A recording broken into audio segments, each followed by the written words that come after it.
سلام، اليوم جبت لكم وصفة خبز التشيز ولا خبز الميني برجر. يجي خفيف وقطني، تقدروا تستعملوا هذه الوصفة وتخدموا بها بزاف انواع تاع ساندويتشات وتعتمدوها في مشروع مملحات تاعكم كما انا نخدم بها طلبيات نتاوعي. هنايا في العجينة عندي 3 كيسان تاع حليب يكون دافي، تقدروا تقسموا الكمية بين الحليب وما، يعني تخلطوا الحليب وما دافي.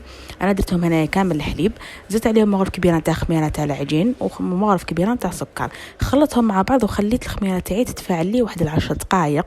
ومن بعد زدت عليها 2 حبات نتاع بيض، انا نحيت صفار واحد خليته باش ندهن به.